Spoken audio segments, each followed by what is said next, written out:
Hey, what's going on? It's Bill Burr, and it's time for the Monday Morning Podcast for Monday, September 7th, 2020. What's going on? How are you? How's it going? Oh, I'm in a good mood. I'm in a good fucking mood, baby, for a bunch of reasons. All right, number one, the heat wave. Heat wave! The fucking heat wave is over. It's only fucking going to be 90 degrees today. It got up to 116 degrees, 119 degrees out here in the fucking valley. And I was sitting there, all these people like on Instagram or text. I got like both my air conditioners on. And I want to be like, well, if there's any way you could only have one on, people who cranked their fucking ACs yesterday, I get, if you got a window one and it's just, I get that. But fucking rich cunts, all right? People who got money who just still said fuck it and kept their entire goddamn place, I kind of got into it with my wife a little bit yesterday. I was just like, look, let's just have the fucking AC on, stay on this floor, and we'll just shut it off, on the bottom floor. What if I have to go down there? Then fucking turn it on. It's 119 degrees out. Because of people, partly because of us. Can we just fucking agree on that? This was the hottest day I've ever experienced in my life. This weekend was just like, it was, I can't even describe the level of fucking hot that it was. It was just, it was 120 fucking goddamn degrees. But fortunately, California's passed a law. I guess in a couple of years, all the trucks have to be electric. So my fear is that we're moving way too goddamn slow. It's unbelievable. It's really fucking amazing to me, the fucking decisions that human beings will make with just when money is involved. Like, well, I mean, this is going to be great for your children. Yeah, but is it going to cost $40 more? Forget it. I ain't fucking doing that. I'm not doing that. Like this, and there really is no solution to it. There's just no way to get people out of this fucking mindset. And it's just because I really believe in my heart of hearts that crazy people are attracted to power and nice people don't want power. So then what ends up happening is nice people end up working for / listening to crazy people. Okay? I don't think you have to look too far into our leadership right now to literally find an absolute, like a legit crazy person. A fucking crazy person. And then you're seeing people ignoring that the dude is crazy. I'm not talking Mike Pence. I love that guy. That guy looks like fucking Race Bannon from fucking Johnny Quest.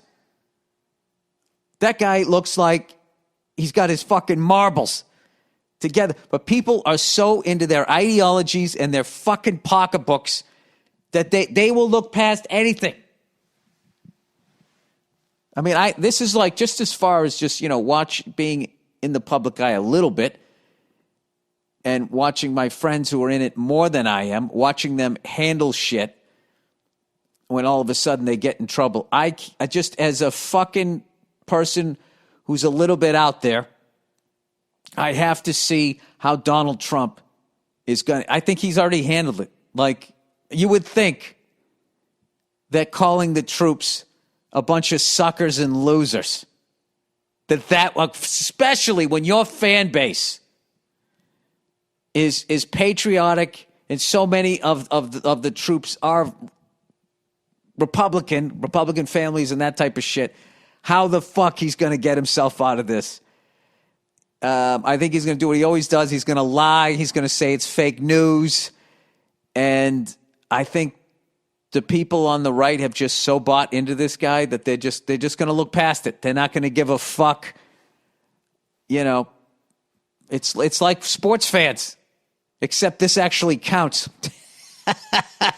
So I don't know what. I would feel a lot better if Trump was out of the picture and it was Mike Pence versus Joe Biden. Then I'd be like, all right, these are two, level-headed guys, and they are. They just have different political ideologies. And you just have to get out of your own fucking bullshit to see that. But geez, Louise. This fucking guy. This other fucking guy.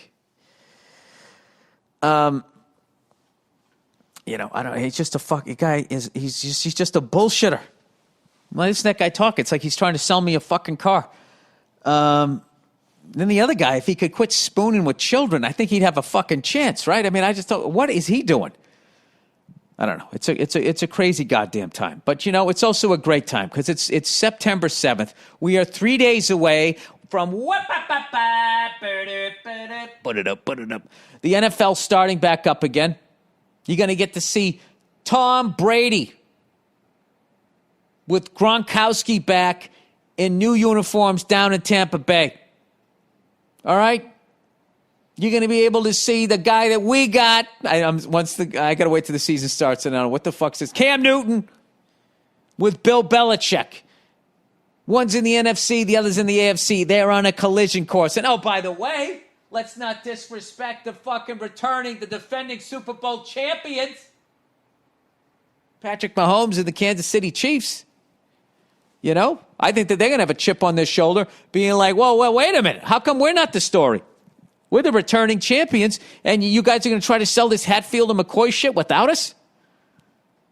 So I'm looking for them to come out feeling disrespected. I'm looking for Kelsey to dance even more than he normally does when he gains 1.5 yards, stomping all around the field.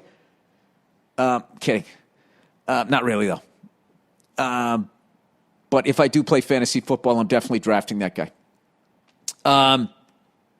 It's probably too late to start, isn't it? I don't know, Bill. Maybe if you fucking played it, you'd know some more of the goddamn players. Anyway, I'm very excited about that. And I'm also excited because the New York Islanders beat the Philadelphia Flyers. I really enjoyed that. I have this weird relationship with Philly sports teams. Is I like all of their teams. It's just their fans are such cunts that it just... Like, one time I went to a Boston Bruins game. I took my mother to the Fleet Center to watch the Bruins against the Flyers. And these 3 fucking Philly fans sat behind us, and they were such rude assholes. And they knew they were doing it, and they knew it was bugging me, which made them do it even more, that I just take joy. I just take joy in the fact that those 3 guys are fucking miserable right now. And this song goes out to you. Have you ever seen the Flyers win the cup? Have you ever seen the Flyers win the cup? If you have, you must be crying because you know you're close to dying. Have you ever seen the Flyers win the cup? Woo! Joe Bartnick taught me that song, and I will sing it, 45 years in. Yeah, do you realize what that means? That means if you were 45 years old the last time the Flyers won it, you're probably fucking dead. Most likely you're dead. I mean, that's some fucked up shit. Can you imagine? You're a little 12-year-old kid. Oh, boy, they won back-to-back. Oh, this is going to be amazing. Now I'm 13. They won it again. This is what my life's going to be. And now you're almost 60 years old. And I'll tell you, it could not have happened to a nicer fan base. I do love the Flyers, though. I do love those colors. And I do love the way that they played all those years, beating the fuck out of people. I loved it. They're fans, though. It's just, you want to feel bad for them, but then you get around them, you're like, nah, these people, they kind of deserve it. I mean, the fucking 1983 Philadelphia 76ers is my favorite NBA team of all time. I fucking love that team. And like I said, I've been saying it forever. I put them up against the 96 Bulls. I think that's the greatest matchup. Come on, Moses, Maurice Cheeks, Dr. J, Andrew, Tony. I'd put Bill Cunningham up against Phil Jackson. I would do it. Just that foregone conclusion that they would just beat anybody. I don't buy it. Moses Malone down low against fucking what the fuck was the guy's name? Not Luke Walton. Who they had? They had was Luke something or other. Big goofy white guy. He would have got dunked on the whole goddamn fucking series. Whatever. Shut the fuck up, Bill. Okay, can you even hit a layup? No, I can't. I just like talking shit. I missed the F1 race yesterday. That was evidently the one that I wanted to see. Well, let me finish talking fucking hockey here. So the Islanders, first time since 1993, the last time the Canadiens won a Stanley Cup, and the last time a Canadian team won a Stanley Cup, which is why I was rooting for Vancouver. Because, Canada gave us this great game. Every fucking year they come in, it's 7 teams against 23. It's getting ridiculous. Although it's been a 30-year drought, so one of you fucks should have won it by now. And what's better than seeing Canadian people happy? Because then they can continue with the lie of that country being progressive and open to like, I don't know, whatever they're supposed to be. Like, they always make them out like, whenever I go up there, they always tease them like, do you guys think like you're like the best white people? When you have the exact same fucking history we do,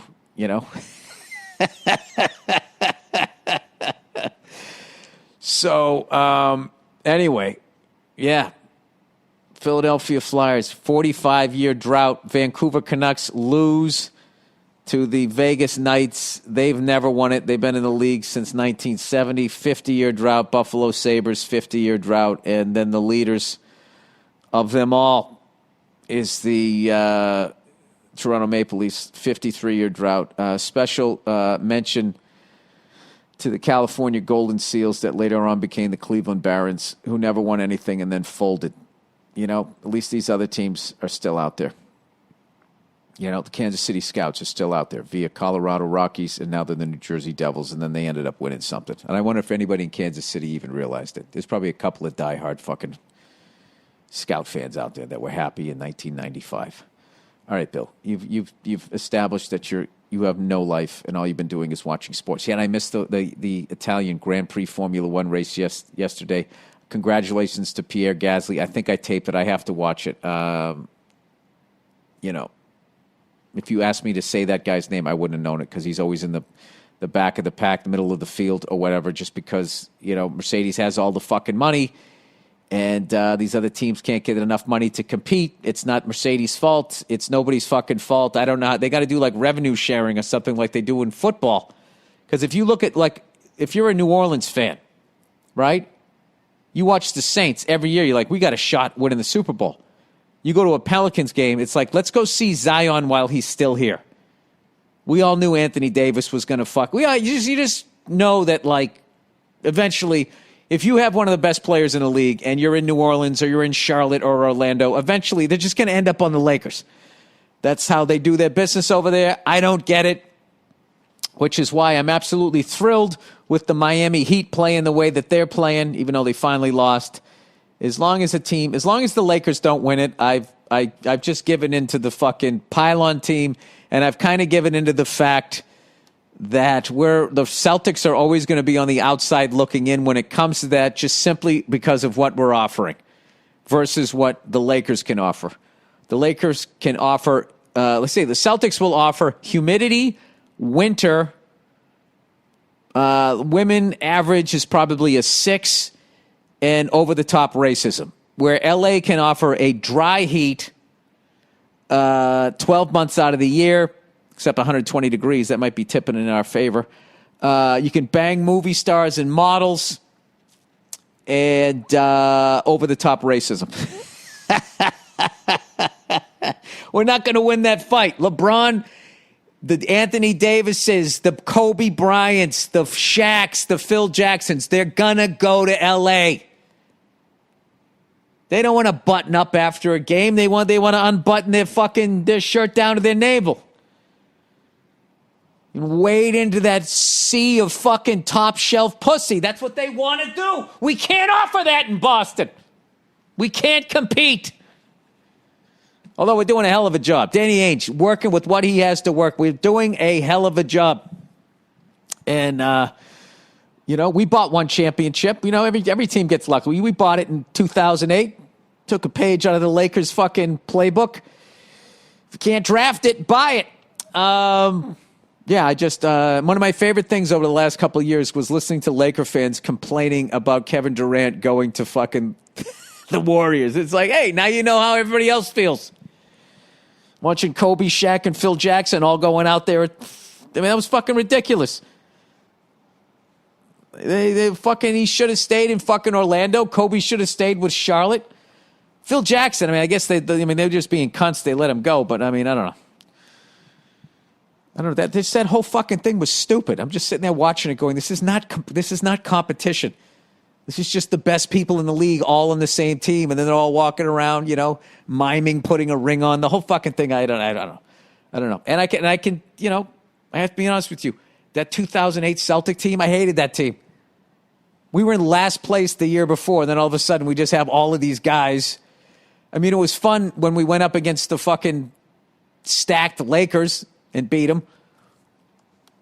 Arguably beat them again the next year, except they called 58 fouls on us. I don't know. I like the, I like the way the NFL does it. I like that, NHL does it right. And the MLB, they kind of came around. It's like, all right, well, if the Red Sox and Yankees can have $200 million roided up free agent teams, then the Astros should be allowed to bang on a trash can. I mean, that just makes sense to me. You got to do something to try and level it out. But this whole fucking bullshit that, if you're a New Orleans Pelicans fan, you got to sit there and go to every fucking game because Zion's going to leave when his first rookie contract is over. He's going to leave. Where do you think he's going to go?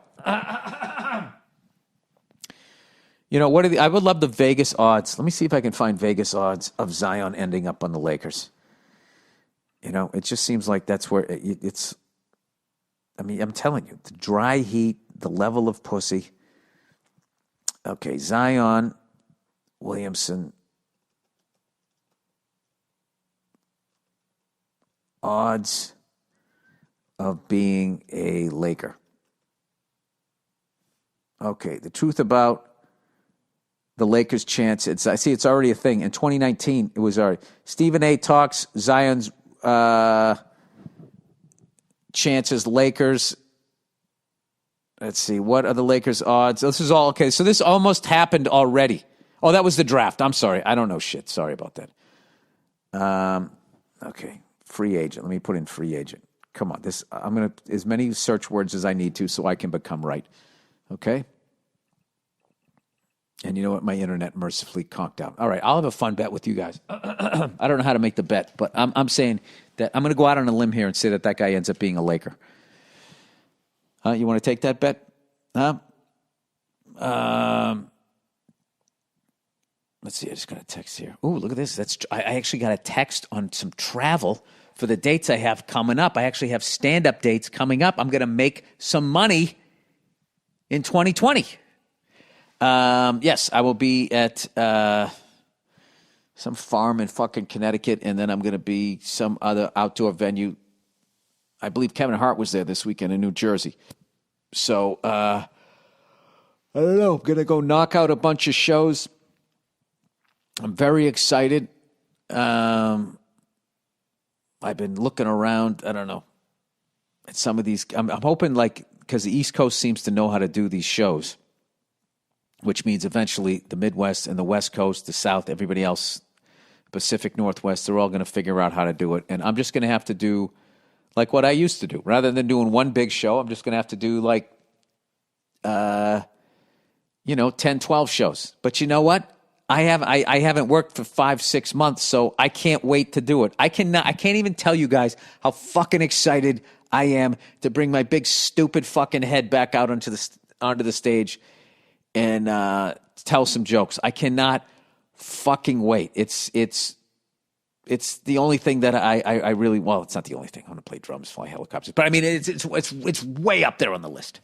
Now, honestly, I can't wait to get the fuck back out there and start talking shit again, making people laugh. And I got to be honest with you, I really was something that I was doing before, and I will continue to do, is that I'm just going to go be more over the top and more ridiculous, more absurd than I've ever been, because I just, I'm just seeing people who aren't even good at stand-up are having this effect on what people can and can't talk about. And you would think that, wouldn't you have to be good at it first? That would be like me, as shitty as I am at playing drums, telling people what fills they can and can't play, what time signatures they can play in. It's fucking ridiculous. So, I don't know. And it's kind of been fun as a comic to push back against that type of shit, you know? And I know, as much as some people will drive away during the show, whatever the fuck that's all about. I mean, it is what it is. It's going to be a good time. So, anyway, let me move on here. Do a little bit of advertising here. Little advertisements. All right. Helix, everybody, don't read aloud. Insert reasons you could have a hard time sleeping. We don't read aloud. I read everything that's here. I like that question. Why wouldn't I want to read that aloud? This is like the Family Feud. We asked 100 people, give me a reason why you'd have a hard time sleeping. What do you got? Burr family. Terminal erection and you sleep on your stomach. Show me terminal erection, sleeping on your stomach. Bing. Number 2 answer. Stress. No air conditioner. You're in a motel and your door opens right out into the parking lot. A car just pulled up and you hear arguing. Sorry, going back into my road days there. The person you're with snores too loud. You're uncomfortable. Your mattress is not hard enough. It's too firm. There's got to be a zillion reasons. I don't know why we have to keep that fucking question private. All right, Helix. Oh, they spelt it out for me. Helix Sleeps makes personalized mattresses made right here in America. That's right, man. Weed and mattresses. Nobody does it better. And shipped straight to your door with free, no-contact delivery, free returns, and a 100-night sleep trial. Gross. To choose a mattress, Helix made a quiz that takes just 2 minutes to complete and matches your body type and sleep preferences to the perfect mattress for you. If you like a mattress that's really soft or firm, you sleep on your side or on your back or on your stomach, or you sleep really hot, with Helix, there's a specific mattress for each and everybody's unique taste. I love Helix, but you don't need to take my word for it. Helix was awarded the #1 best overall mattress pick of 2020. That's this year, everybody, if you're keeping score, by GQ Magazine, Wired Magazine, and Apartment Therapy. Just go to helixsleep.com/Burr, B-U-R-R, take their 2-minute sleep quiz, and they'll match you to a customized mattress. You're like a king! That will keep you, that will give you the best sleep of your life. They have a 10-year warranty, and you get to try it out for 100 nights. Gross. Risk-free. They'll even pick it up, gross, and give you a full refund if you don't love it. But you will. Right now, Helix is offering up to $200 off mattress orders for our listeners. Get up to $200 off at helixsleep.com/Burr, HELIX sleep.com/Burr. Oh, look who's back, everybody. It's my bookie. Hey, how you doing? How the fuck you doing? All right. My bookie, everybody. Winning season returns at my bookie. Winning seasons means doubling your first deposit. Winning season means free bets, insane props, and NFL survivor streaks. At my bookie, oh my God, I can't wait for football season. 3 days away! Winning season means free entry into the $100,000 guaranteed super contest. During week 1 of the NFL season, play in MyBookie's $100,000 guarantee super contest for free. It's easy. Pick 5 games against the spread each week. Earn points for wins and ties. Score the most points at the end of the season and win $25,000 quarterly. Win $25,000. Quarterly winners will take home $5,000, plus the top 750 scores share $100,000 in cash and prizes for free. Add more excitement to the games you love with this epic season-long super contest. And don't forget, on Thursday, September 10th, the reigning Super Bowl 54 champion, Kansas City Chiefs, kick off the NFL season as a 10-point favorite over the Houston Texans to celebrate their championship and the return of football. MyBookie is boosting the line to plus 54 for a limited time only. All right. Use promo code Burr to double your deposit, and grab a free entry into the biggest online handicapping super contest on the net. Your winning season begins today exclusively at MyBookie. How the fuck you doing? Oh my God. I can't wait to watch that. Every fucking down of that game. I cannot wait. I cannot wait. Honey, could you? No, I cannot. You know what? This is what you got to do. You got to talk to your wife right now and just say, listen, sweetheart, you're the love of my life, but come, all right, 7, 8 p.m. this Thursday, East Coast time, it's like I don't even know you for the next 3 hours, and I want you to be okay with that, all right? Go take a late brunch, or go get dinner. Go upstairs, go downstairs, but get the fuck away from me unless you're as excited about this as I am. And then, if that's the case, we can watch together and bang during halftime. All right. This is. I guess we're done with the reads. We're going. Geez, we're jumping right into it here. We're jumping right into it. I thought the next advertisement was called the caste system, and I was like, that sounds like that's a weird name for a company. Unless they're, this is like Invisalign, like, that do it at your home Invisalign, if they had the caste system, like do-it-yourself caste.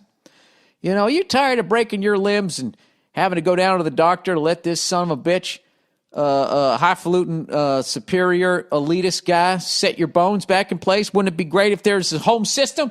Well, thankfully there is, the caste system. Next time you blow out your knee trying to catch a fucking grease pig. All right, the caste system, everybody. Hey, Billy, no Brahmin. I don't know what that means. I got to look that. B-R-A... Right. B-R-A-H-I-M. Brahmin. They're saying is... that's a fucking soccer player. Brahm Diaz. Brown bags. Shop for brown bags online at Macy's. What the fuck is a Braham bag? I don't get it. I like when you guys insult me. It's worse when I should have said Billy no brainer. No brainer having? I don't know. Jesus, Bill. Just read it. Okay. Hey, Billy no Brahmin. I'm not from India, but I do read. Oh, Jesus Christ. But I do play an Indian on TV. So hear me out. On the last Monday morning podcast, you wondered why Indians are still casting it up even after the fall of the British Raj. The simplest answer. Now I'm taking all of this with a, oh, wait a minute. Is that like a Birkin bag? Because the purses just showed up. I don't know. Plowing ahead. The simplest answer is that India's caste system predates British colonialism by 3,000 years. Oh, really? So the British are off the hook for that. And you're not Indian, but I'll take your word for it until somebody Indian writes in. Its historical roots can be traced back to the second millennium, BCE, following the conquest of the northern half of the subcontinent by the so-called Aryans. Yeah, those Aryans. As with the swastika symbol of Hindu antiquity and the Charlie Chaplin-style narrow mustache of the early 20th century. Yeah, that Nazi symbol, they actually stole that, and they turned it into something bad. And we're all just waiting for the lead singer of U2, Bono, to take it back. He already did it with Helter Skelter. Long time ago, somebody took this song. Tonight, we're going to take it back. When I get me fucking potatoes. You didn't take it back. It's still linked with Charlie Manson. But good on you, you and your ego, thinking that was enough to take it back. Nonetheless, way back when, there was indeed a group of steep nomads who conquered large swaths of Eastern Europe, along with the modern-day Iran and northern India. I believe it was called Persia back then, right? Think of them as the first Mongols. Nice. Good for them. But how do we know But how do we know about them apart from the studying their descendant languages? I'll get to that in a second. I love that you thought I was smart enough to ask that question. So ignoring about 30 centuries of history, let's jump to the middle of the 19th at the height of the British Empire and wonder not why did the British impose the caste system, but rather why didn't they abolish it? Again, the simplest answer is convenience. Ruling a population of 200 million people on the other side of the world is no easy feat. Better to graft the necessary administrations onto the already existing customs that try to replace them than rather than try to place them wholesale, right? Well, yeah, if they're oppressing each other and you want to oppress them as a group, yeah, just leave what they have in place. Of course, modern scholars have taken the Brits to task for codifying India's caste system and implementing it in their colonial laws, and have even argued that the caste system wasn't nearly as rigid before British rule. They argue this in neutrality-titled books like The Scandal of Empire, Indian and the Creation of the Imperial Britain. So you're saying that they're incredibly biased books. All right, this guy is really smart, and I'm not getting most of these jokes. All right, unfortunately, they're full of shit. Well, according to you. Okay, grade A academic horseshit, to be precise, which brings us back to the Aryans. How do we know they established India's caste system? Because their descendants still rule it, and we can code for their genes. According to David Reich, a geneticist at Harvard and the leading researchers in the ancient population DNA sequencing, the strongest signals of elevated steep ancestry were in two groups that were of traditionally priestly status who were expected to be custodians of text written in Sanskrit. I hope I'm saying this shit right.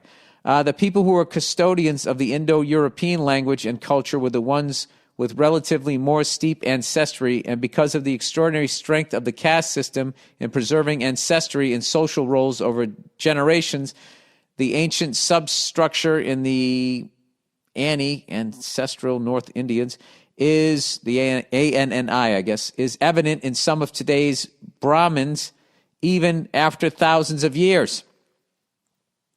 Oh, so Brahmins are actually people. I thought they were purses, because that's what came up when I did a search, or a soccer player. In other words, there's a reason the brilliant gastroenterologist Dr. Siddhartha. Is this just a whole trolling fucking question just to expose how much I can't read? Comes from the same country as the untouchable sewer cleaner Sanjay, and it's not because the British forced them to pay attention to their shit. All right, so he's saying basically it was already there and was implemented by the so-called Aryans. Yeah, those Aryans, as with the swastika symbol on Hindu antiquity, Charlie Chaplin, the early 20th century. All right. Okay, well, that's interesting. I think I need to read more than that. I mean, I'd have to read that another 10 times to understand most of that. But from what you're saying was it basically already existed, and then they just worked with it, and now people are giving them shit for not abolishing it while they oppressed people. Is that what it was? Is that what just happened there? I have no idea what just happened there. All right. Twitter fuckery. All right. Hey, Bill, saw this tweet and it made me think of you. I'm starting to believe we're a country of suckers falling for the oddest crumble society play in the book. Love you, love the podcast. All right, somebody tweeted, having traveled across the U.S. over the last 2 months, new place every week, coast to coast, it's terrifying, all in capitals, to see how Twitter adjusts its news and spin based on your location. Even if it knows your personal algorithm, affects everything from which comment you see first, oh wow, to ads, to what's trending. I always knew this information approach was a thing, but to experience that dramatic a shift from state to state in such a relatively short amount of time was incredibly eye-opening. Who is reading what and why? Well, that would explain, the divide. I think, social media, 24-hour news networks like CNN and Fox News, they've pitted us all against one another.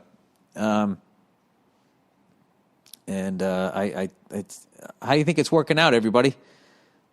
I don't think it's been a good thing. We can't even get on the same page with the goddamn virus that's affecting all of us, killing all of our grandparents, potentially. Yeah.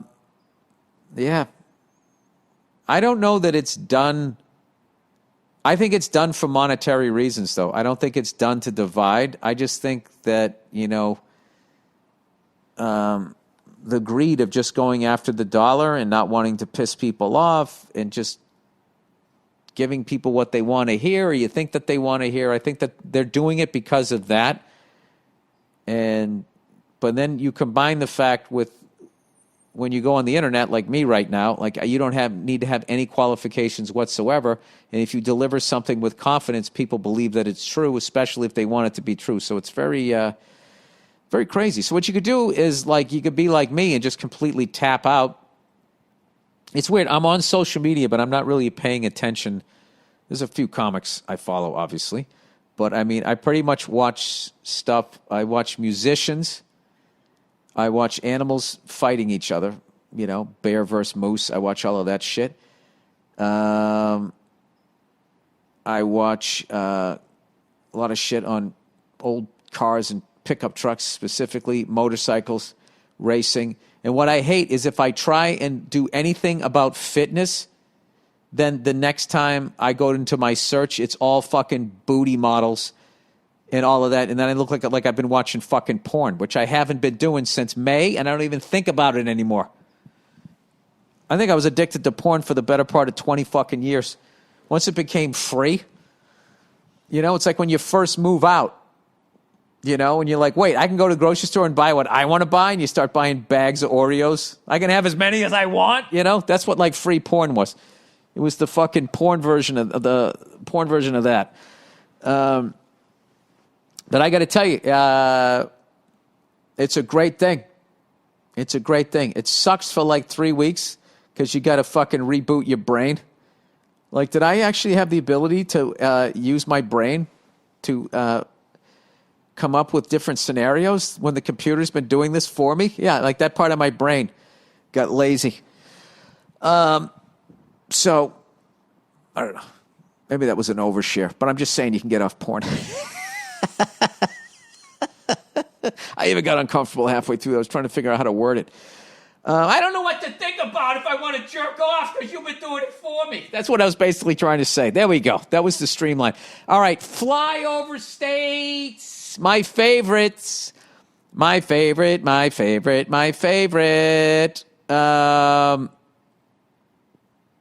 Anyway, somebody's going to criticize the Seinfeld act. Am I going to do that first? Let me do this one first. Seinfeld article.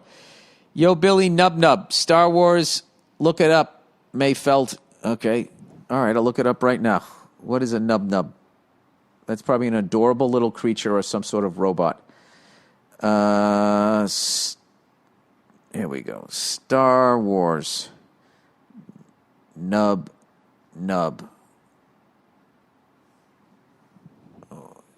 Yub-nub is one. This guy wrote nub. What does yub-nub mean? Freedom? Oh, Jesus. All right.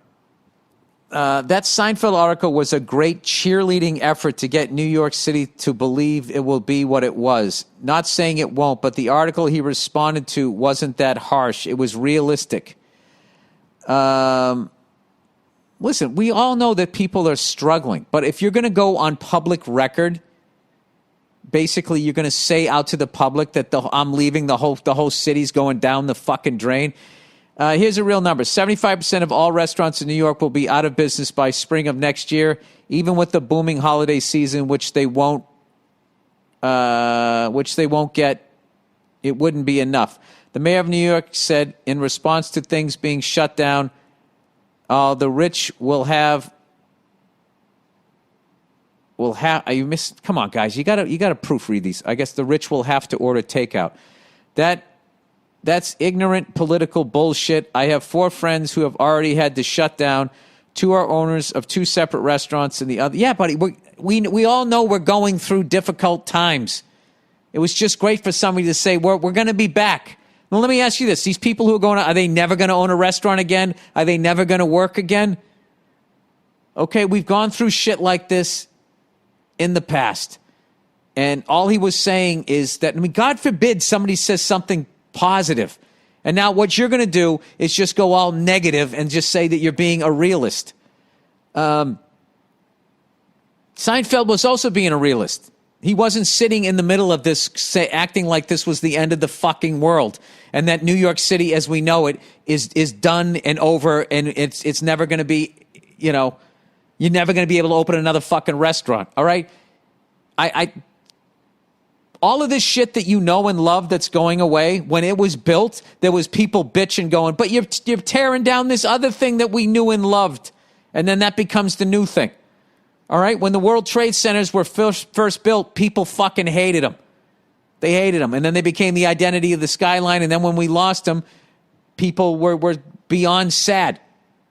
All right? It's just whatever you love took the place of something that somebody else loved. Okay? We're all going through a rough fucking time here. And why do I need to read all of these fucking depressing stats? That this what you're going to do is what the news has been doing. This is all they've been doing. That's why I like what Seinfeld wrote. All right. He says that's ignorant political bullshit. I have 4 friends who've already had to shut down. 2 are owners of 2 separate restaurants, and the other 2 each manage other places. All out of work. 3 are leaving the city. Aside from banking, food is everything when it comes to the city's economy. It's fine to be optimistic, but saying New York is the greatest city in the world doesn't change how fucking bleak it's been. Well, you missed his message. Trash is literally piling up like it's never before. That's bullshit. The garbage men went on strike. It was way worse.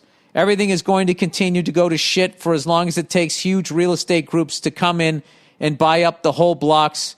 You should really look into it more. I understand all of this, sir.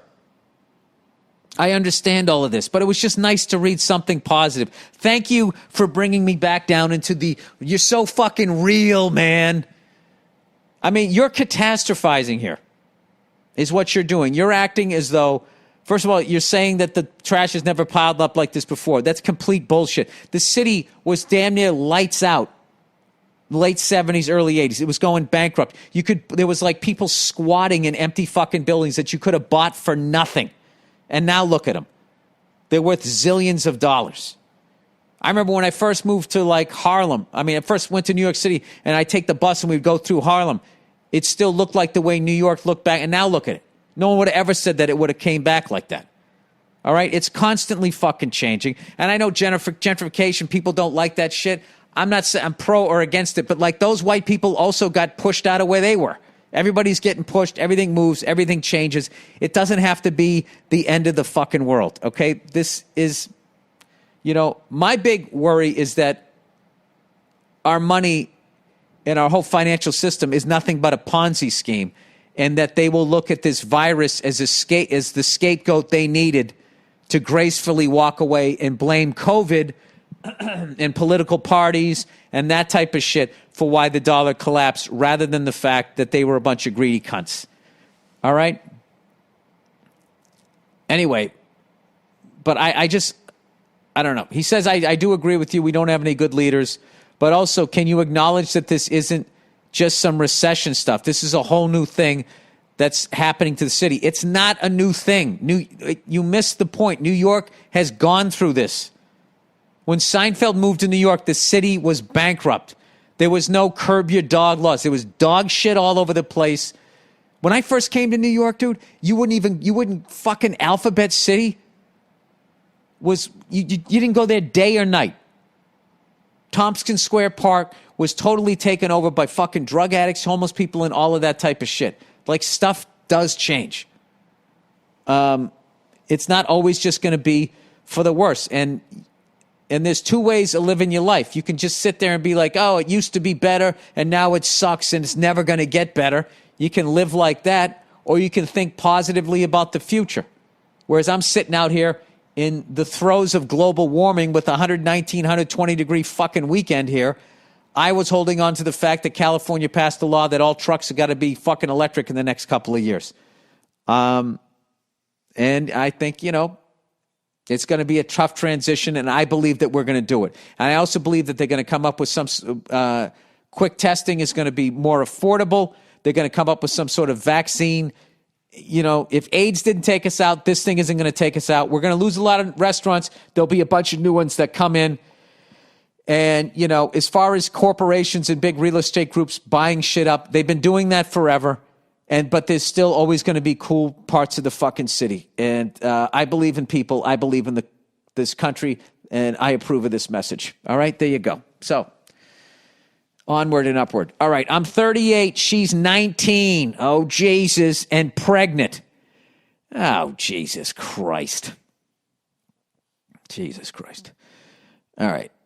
When you were banging her, were you still wearing your high school football jacket that you can't button anymore? Oh, God. All right. Hey, yo, Billy Bloodnut. Josh here from Sydney, Australia. Oh, one of my favorite fucking countries out there. I love Australia. I haven't been there in forever. I need the advice of the world's greatest copper wire pubes owner. Well, that would be me. I'm a 38-year-old man who's been seeing a 19-year-old stunner. All right. Well, I don't know what that would be frowned upon here. I mean, people did it. I mean, people always made fun of that shit. All right. I don't know. I don't know how it works over there. All right. We met at the gym. I'll never forget the day she walked in. The second I saw her, my heart skipped a beat as she put down her book bag. I'm kidding. My heart skipped a beat and I froze. Amazing face, fuck me eyes, tiny waist, and a fat ass that hips thrust 200 kilograms. Jesus, this guy is a fucking creep. I've never had a problem speaking with women, to be honest. I've fucked roughly 1,000 women in my years with a few serious relationships in between. You've had serious relationships while fucking 1,000. You must have been fucking those women right through those relationships. I couldn't even say hello to this girl for 3 months. The whole time I thought she was 26. I changed gyms for a week, and every day, all day within that week, I felt like it would be my life's regret if I didn't say hello. I swallowed my fears, probably from building her up in my head that 3 months, and went back to the gym and finally said hello. Her response was the same as my energy. She had been waiting for me to say hello that whole time. The next day, we went for dinner and cocktails. I found out she was 19, an influencer with over 200,000 followers, pretty good for an Aussie chick, and had been living between Sydney and LA for a couple of years. Needless to say, using the words of the great Dave Chappelle, I beat the pussy up. I got to tip my cap to how unfiltered this guy is. Murphy's Law has it that she falls pregnant.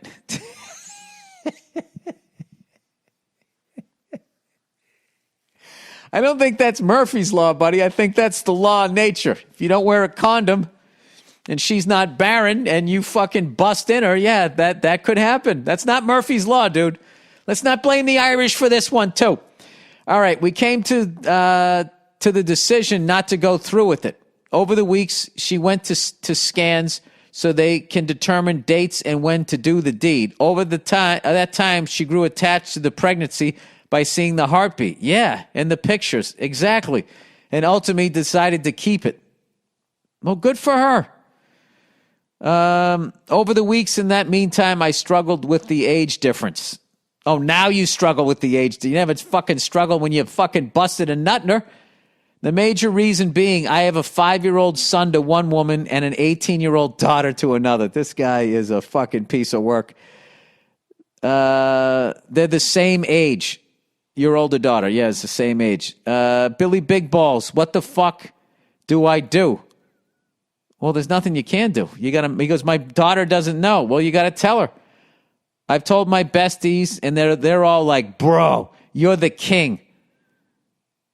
This is just reading like this isn't real. They didn't go like, bro, you just fucked your life.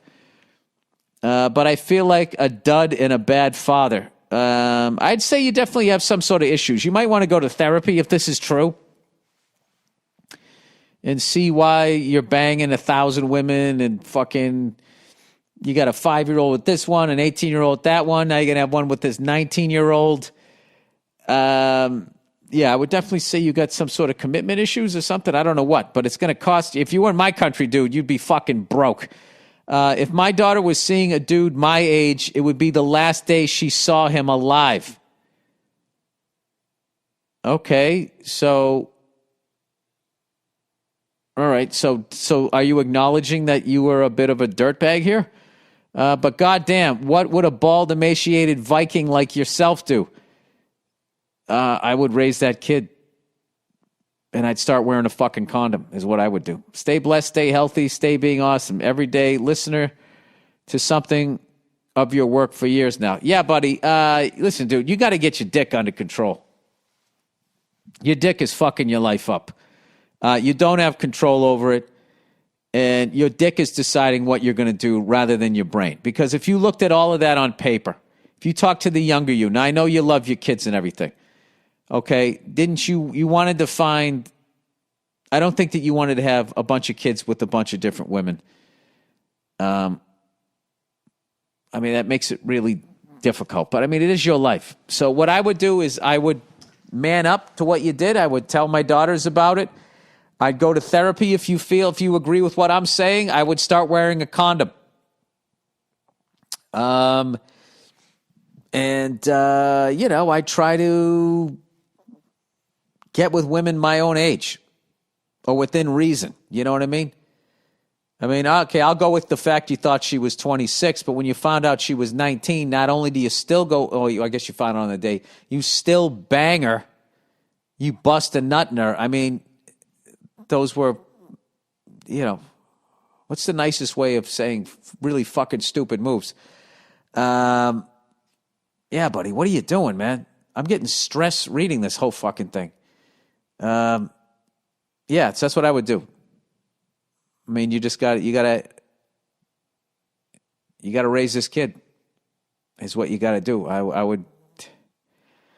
don't know where your now soon to be 3 kids live. I would pick an apartment right in the middle of all of them.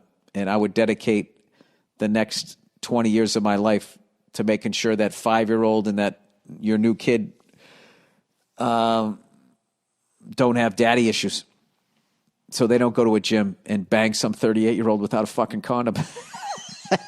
All right, good luck to you, brother. All right, flyover state.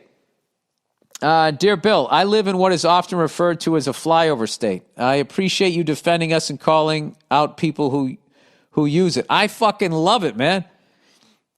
Those states are great. They're not overly populated, and they're fucking beautiful. Dude, you give me a lush green topography with a fucking lake, and no traffic, I'm sold. Anyways, I appreciate you defending us and calling out people who use it. Not so much the phrase, but the dismissive tone it's used by some. The way you talk about something eventually informs how you feel about it if you're not careful. I'm not saying everyone in my place of the world is the most progressive person you ever met. Hey, dude, I live in L.A. L.A. is not the most progressive place either, including people who think they're really progressive. You can get so progressive, you can get fucking crazy, and you can go so far the other way, you're at a neo-Nazi meeting, which I can do all of that within fucking a half hour of my house. Just as many bigots in large cities from my experience. That is 100% true. They just know, I've missed a sentence. I'm not saying every my place is progressive person, most progressive person you ever meet, but damn, if that's not an ignorant part of the stereotype. Just as many bigots in large cities from our experience. That has been my experience,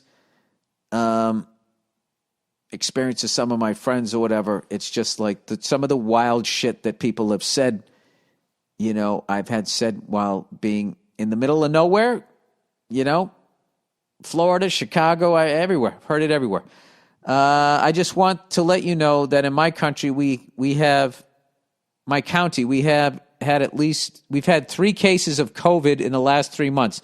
0 deaths since it started and never had crowded hospitals. My mother has worked at the largest hospital in the area for almost 40 years, so it's not just some shit I read on the internet. We live clean and eat organic and all that good stuff without even trying. From what I can tell, people in cities spend lots of money to avoid bad food. Yes, we do.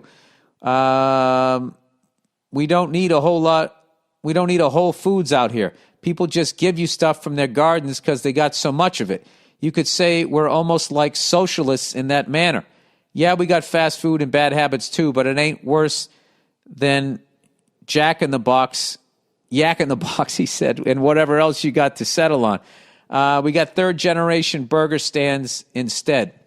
Love your podcast. Yeah, that's awesome, man. I really am...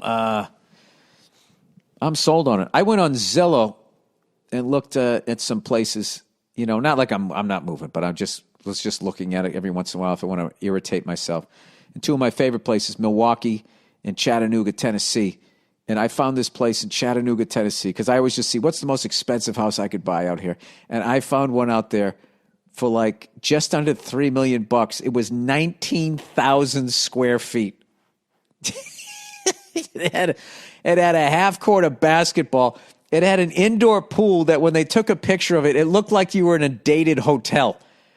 The decor needed a little dressing up, but it was fucking ridiculous. The house was huge. You were up on a hill with a view. That house would be $100 million out here in LA. So there is something to say about being out there, but to be honest with you, I just wouldn't want to be an interracial couple living in the middle of fucking nowhere because I just don't need those fucking, the yahoos out there are pretty fucking scary. So, but having said that, I'm a huge fan of a bunch of these cities that I've gone to, and now I'm actually looking at even smaller places, and I find the smaller I go, the more I like. Last year, when I went I stayed on that lake, and we went to a Clemson game. I mean, I fell in love with that place. The pace of it, the lake, the middle of fucking nowhere, people just leaving you the fuck alone, is really just, but, there's also amazing aspects to living in a city too. But I kind of like when I was out doing that gig in Ohio, I was really just being like, wow, man, I could drive my F-100 around these country roads. Granted, I couldn't do it for a number of months because it's snowing out, but who gives a shit? Just start it up and I'll be fine. I could have a motorcycle out here and not feel like I was going to die every 10 fucking feet. I could fly a helicopter out of this cool-ass fucking airport that's not super busy. I mean, there was just a lot. Fresh air, their fucking dairy farm. I mean, it was amazing. Now, granted, when you just dip in, you don't get like a feel of, what the school systems and all of that shit's like. But I mean, I don't know. I get why people live out there. All right, Seinfeld article. I already read that one. 38 and pregnant. 38 and pregnant, I got all of that done. All right, what else we got? Psychedelics and scatterbrain. Oh, Jesus Christ, buddy. I'm afraid to read this. If you tell me that taking psychedelics helps with you not being as scatterbrained, and then I end up like fucking Jim the taxi driver. All right, listen, Bill. I heard you said a few podcasts ago not wanting to try psychedelics because you're already a scatterbrained lunatic. No. What I was afraid is that with all my crazy fucking thoughts that I have, not under the influence of that shit, I don't need it to be walking around in front of me or whatever happens. He said, I'm also a scatterbrained lunatic, and it fucking sucks. Depends on the job you pick. It's great for comedy. The worst is that I'm so self-conscious about it and feel like it's getting in the way of so many things in my life because I always feel mentally different than everybody else, so I decided to try mushrooms. It fucking changed my life for the best, man. By the way, I was going to ask in that. What the hell did I just want to ask? I'm so scatterbrained. I literally just forgot because I always felt mentally different. But do you find though, as scatterbrained as you are, but if something captures your interest, like you just all of a sudden get like tunnel vision and become obsessed with it? Because that's kind of how I am. All right. After listening to Rogan and all the positive things he's had to say about psychedelics, I figured I'd give it a try. Made sure the set and the settings was relaxing and removed any and all distractions around me. Swallowed the shrooms and then meditated. The trip was great. with a hint of what the fuck. It really felt like cleaning my room, but in my brain.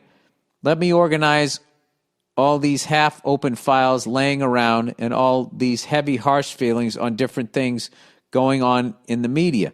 It just put everything into perspective and let me reorganize all these thoughts that take huge amounts of room in my brain. Once the trip was over, a few hours later, my brain was spotless. I then went to bed for the night and had these fucking weird dreams. The next morning, I could instantly feel a difference. I could focus, think clearly, finish projects, and had 2,000% more empathy for people around me.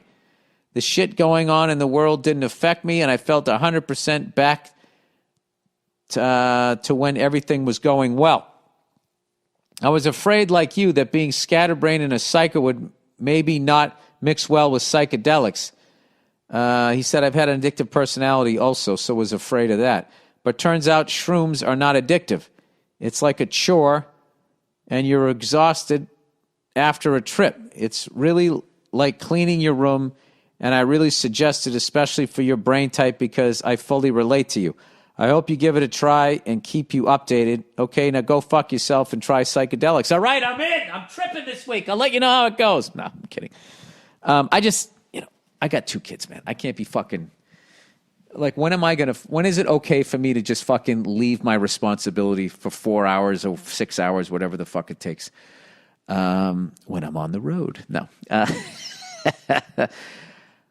I don't know, dude. I've opened a lot of Pandora boxes in my life and that I wish I remained closed. I don't know. It's going to take more than one fucking email. Although, I got to be honest with you, I don't think I've ever listened to somebody who took psychedelics like mushrooms and ever said anything bad about them. Anybody have a bad trip? Anybody... Let's hear the other side. You know what I mean? I want to hear from Trump people. Explain to me why I should still have faith in a guy who says the troops are all suckers and losers. Please tell me that. Okay? Explain to me. Okay? But only if you're going to just address the fact that the guy did say it. Okay? Whatever. I can't say 100%. There is the chance that maybe it is a left-wing conspiracy. But you do know that he did say to inject household cleaner into you to try to get rid of the COVID. And then they tried to cover him and say he was being facetious. Because what a time to be sarcastic during the middle of a pandemic. Whatever, who gives a fuck? I know that's just going to create arguments. All right, that's it, everybody. Go Island. I'm rooting for the Islanders, and I'm rooting for the Vegas Knights. And then I don't know who I would root for. I would be really happy to see the Islanders win number 5. Because when I first started watching hockey, they were the best team out there. And I loved Mike Bossy. I loved that guy. I just loved the way he played. He's one of the great fucking players of all time. And Clark Gillies was the toughest motherfucker ever.